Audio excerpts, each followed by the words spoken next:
Hello friends, today we will talk about rate of interest on fixed deposits and how that has changed over a period of time.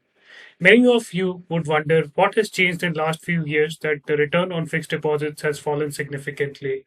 In fact, in 2014, 2015, we used to get 9 to 10% return on our fixed deposits, and that has significantly come down. Now we get only 4 to 5%. So, what is driving this change? So, let's understand how this market works. So, there are banks and financial institutions which pool money from lakhs of households, lakhs of individuals who are saving money, who deposit money with bank as fixed deposits. And then there are businesses that you see on the right hand side who take money on credit, who take loans from banks and then invest them in the new projects.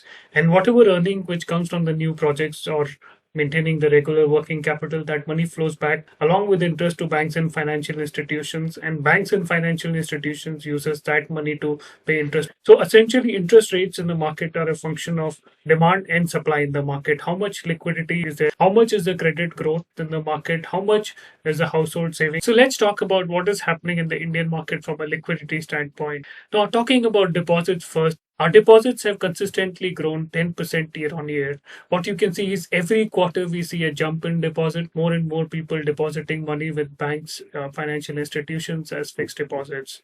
In fact, March 21, our annual growth in deposits was around 12%. That's a huge growth. A lot of money coming into the banking system as fixed deposits. Let's see whether banking system has enough growth on the loan book or not. So our loan book, the overall bank credit has been growing at a pace of 7 to 8% year on year. And in fact, last year, because of Corona, it has come down to almost 5 to 6%. So on one side, we have deposits coming into the banking system, which are growing at the rate of 10% plus. And on the other side, we have bank credit, which is not growing as much. Less people are willing to take loans by investing in bigger projects. Banks also have been conservative in granting loans, and therefore, bank credit in India has not grown as much. And therefore, on the demand side, we do not see much demand for these funds, but on the supply side, we continue to save money and deposit it as fixed deposits with the bank. And this has actually caused reduction in interest rates by banks on fixed deposits because they do not want to incentivize fixed deposits as their loan book is not growing, as bank credit is not growing. So banks will not be able to pay high rate of interest on these fixed deposits. Let's also talk about total deposits and total bank credit that we have. Talking about 2017-18 quarter one, we had 107 lakh crores of fixed deposits with banks, but they had a loan book, they had a bank credit of 78.3 lakh crores. So there was a gap of 29 crores between deposits and credit. What has happened since then is the overall deposits have gone up from 107.5 lakh crores to 154.4, huge jump in fixed deposits.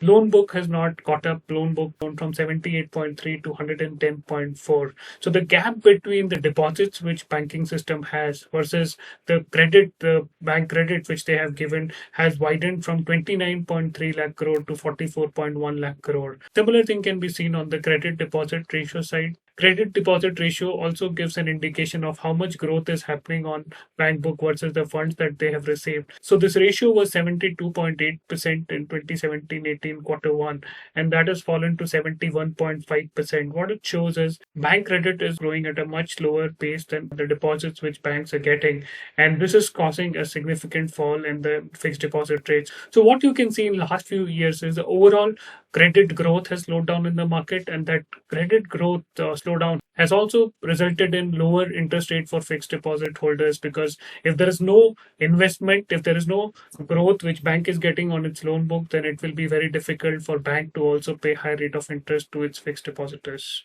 Now, what is driving this? I mean, the first important factor here is no pickup of private sector investments. As you can see, private sector investments have still not picked up. Private sector is still very conservative. Not many big projects have been coming for which there is a big demand for loans, and therefore there is not much growth on the loan book side. Right now, most of the capital spend in the economy is being driven by government. There are a lot of government projects which are being initiated, but private sector is yet to ramp up its spending, and therefore the loan book for banks can only go up only when there is a ramp ramp up by private sector. Even the corporate tax reduction by Modi government did not help much.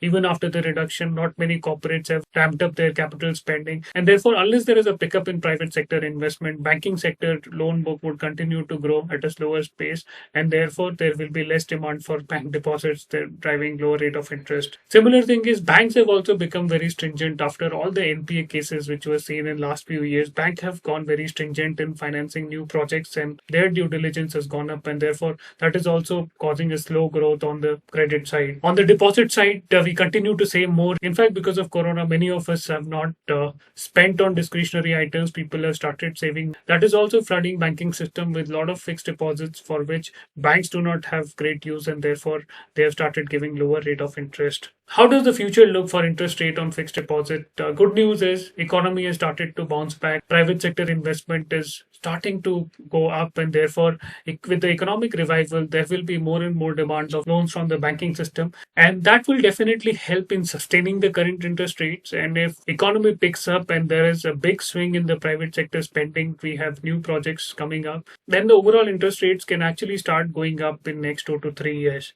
So good news is we have reached a bottoms on the interest rate side. Do not expect much further reduction from where we are, and if economy starts bouncing back, then we will see more and more projects coming up, and with more and more projects coming up, there will be a need of financing them, and therefore overall interest rates are expected to go up with the revival. Hopefully you learned something new today. Please subscribe for more such content. Thank you for watching. Thank you. Jai Hind.